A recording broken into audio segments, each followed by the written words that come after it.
बिस्मिल्लाहिर्रहमानिर्रहीम।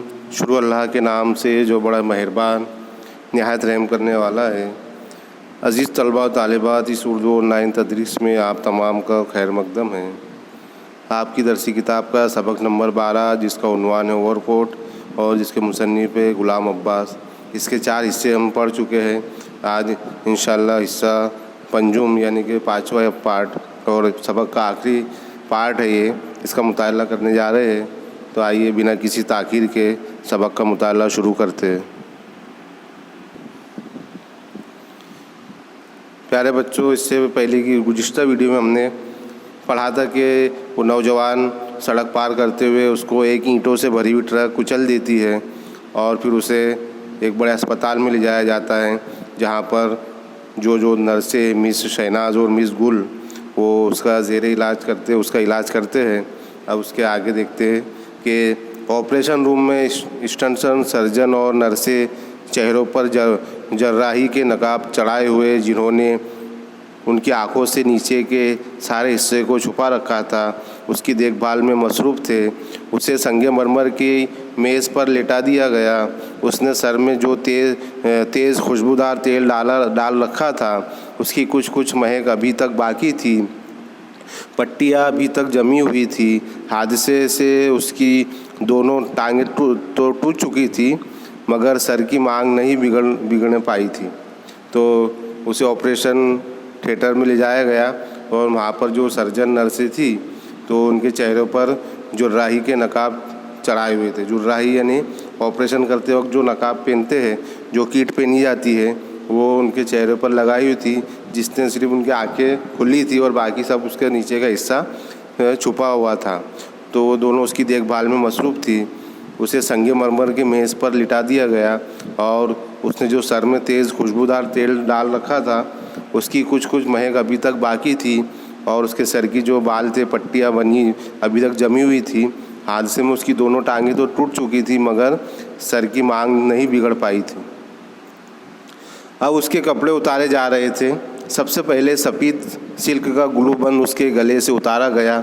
अचानक नर्स शहनाज और नर्स गुल ने बेवक्त एक दूसरे की तरफ देखा। उससे ज़्यादा कर भी क्या सकती थी। चेहरे जो दिली कैफियत का आईना होते हैं, जुर्राही के नकाब तले छुपे हुए थे और ज़ुबानें बंद थी।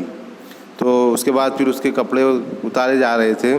सबसे पहले उसके गले में जो मफलर था, सफ़ेद सिल्क का जो मफलर, वो उतारा गया और उस उतारने के बाद अचानक नर्स शहनाज और नर्स गुल ने बेवक्त ने एक ही साथ एक दूसरे की तरफ देखा और उससे ज़्यादा वो कर भी क्या सकती थी, क्योंकि उनके चेहरे पे नकाब था। वो बातें तो नहीं कर सकती थी, लेकिन चेहरे से इशारे से वो कहते नहीं कि चेहरा जो है वो दिली कैफियत का आईना होता है, और उन इशारों में बातें कर ली। जर्राही के नकाब तले छुपे हुए थे और ज़ुबानें बंद थी उनकी। नौजवान के गुलूबंद के नीचे नकटाई और कॉलर किया सिरे से कमीज़ ही नहीं था। ओवरकोट उतारा गया तो नीचे से एक बहुत बोसीदा ऊनी स्वेटर निकला, जिसमें जा बजा बड़े बड़े सुराख थे। उन सुराखों से स्वेटर से भी ज़्यादा बोसीदा और मैला कुचेला एक बनियान नज़र आ रहा था। नौजवान सिल्क के ग्लूबंद को कुछ इस ढप से गले पर लिपटे रखता था कि उसका सारा सीना छुपा रहता था। उसके जिस्म पर मैल की तह भी खूब चढ़ी हुई थी। जाहिर होता था कि वो कम से कम पिछले 2 महीने से नहीं नहाया। अलबत्ता गर्दन खूब साफ थी और उस पर हल्का हल्का पाउडर लगा हुआ था। स्वेटर और बनियान के बाद पतलून की बारी आई और शहनाज और गुल की नज़रें फिर बेवक्त उठी। तो वो नौजवान के गले ग्लूबंद के अंदर जो उसके नीचे गले के जो कॉलर होती है, उसके नीचे नकटाई और कॉलर के सिरे से कमीज़ ही नहीं था। नकटाई कहते हैं कि जो शर्ट होता है, कमीज़ हमारा, उसकी जो कॉलर होती है, वो कॉलर में जो कैनवास और वगैरह लगा होता है, तो वो उससे कॉलर बनाई होती है। लेकिन उन्होंने जब उसका उतारा ओवरकोट, तो वहाँ से कमीज़ ही नहीं था, यानी कॉलर के पास से उसका कमीज़ नहीं था। और ओवरकोट उतारा गया तो नीचे से एक बहुत बोसीदा यानी फटा हुआ पुराना स्वेटर उसने अंदर पहना हुआ था, जिसमें बड़े बड़े सुराख थे। और फिर उन सुराखों से, स्वेटर के उन सुराखों से और भी पुराना एक बनियान, बोसीदा फटा हुआ और मैला कुचला बनियान नज़र आ रहा था जो उसने स्वेटर के अंदर पहना था। नौजवान ने सिल्क के ग्लूबन को कुछ ग्लूबन एंड मफलर कुछ इस ढप से लपेटा रखता था कि सारा सीना छुपा हुआ रहता था। इन्हें अंदर क्या पहना है वो नहीं दिखता था, सिर्फ गले में मफलर लपटा हुआ और ऊपर कोट उसका नज़र आता था। अंदर से क्या पहना है वो किसी को नज़र नहीं आता था। उसके जिस्म पर मैल की तह भी खूब चढ़ी हुई थी और उसे देखकर ऐसा मालूम होता था कि कम से कम पिछले 2 महीने से नहीं नहाया है। अलबत्ता गर्दन खूब साफ़ थी क्योंकि वो गर्दन में मफलर लपटा हुआ रखता था और उस पर थोड़ा पाउडर भी हल्का हल्का पाउडर लगाता था, तो वो गर्दन उसकी थोड़ी साफ़ थी। स्वेटर और बनियान के बाद पतलून की बारी आई और शहनाज और गुल की नज़रें फिर एक साथ दोनों ने एक दूसरे की नज़रों को मिलाकर देखा। पतलून को पट्टी के बजाय एक पुरानी धज्जी सी जो शायद कभी नकटाई होगी खूब किसी कस के बांधा गया था। बटन और बक्सुए गायब थे। दोनों घुटनों पर से कपड़ा मसक गया था और कई जगह खोंचे भी लगी थी, मगर चूँकि ये हिस्सा ओवरकोट के नीचे रहते थे इसलिए लोगों की उन पर नज़र नहीं पड़ती थी।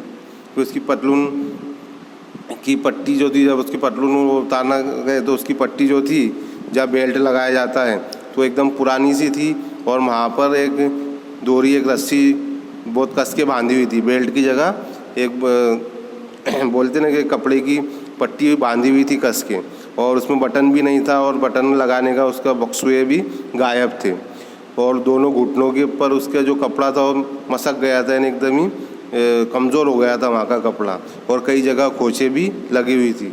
मगर ये सब चीज़ें ओवरकोट, उसका जो ओवरकोट था वो लंबा था तो ये सब घुटने तक का जो हिस्सा था वो ओवरकोट के नीचे रहता था, इसलिए उस पर किसी की नज़र नहीं पड़ती थी।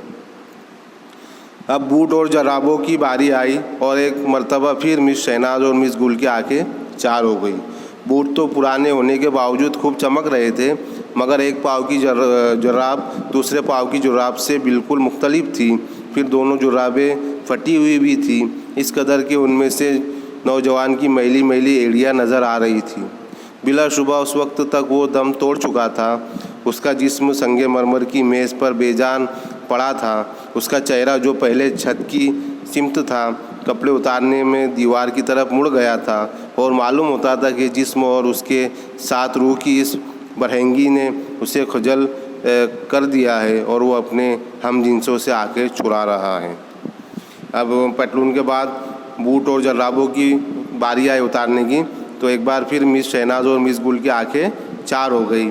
बूट तो पुराने होने के बावजूद चमक रहे थे क्योंकि वो बूट साफ़ करते रहता था, मगर जब जुराबे कहते हैं मोज़ों को, जब उसके मोज़े बूट उतारने के बाद जब उसके मोज़े देखे गए तो एक मोज़ा अलग और दूसरे पैर का मोज़ा अलग, दोनों मुख्तलिफ थे। दोनों अलग अलग मोज़े उसके ने पहना हुआ था। फिर दोनों जो मोज़े थे वो फटे हुए भी थे और इस कदर फटे हुए थे कि वो फटे हुए मोज़ों में से उसकी मैली मैली एड़ियाँ नज़र आ रही थी।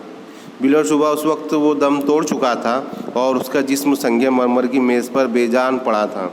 उसका चेहरा जो पहले छत की तरफ था, उसको पहले चित्ता लिटाया गया था, उसके बाद उसके कपड़े नहीं उतार रहे थे तो उसकी जो चेहरा था वो दीवार की सिमत तो मुड़ गया था और ऐसे मालूम होता था कि जिस्म और उसके साथ जो रूह है उसकी बरहंगी ने उसे खुजल कर दिया है, यानी शर्मिंदा कर दिया है और वो अपने हम जिनसों से आके चुरा रहा है। उसे देखकर ऐसा मालूम होता था कि उसका जो जिस्म है वो अपने हम जिनसों से आके चुरा रहा है और शर्मिंदा हो गया है।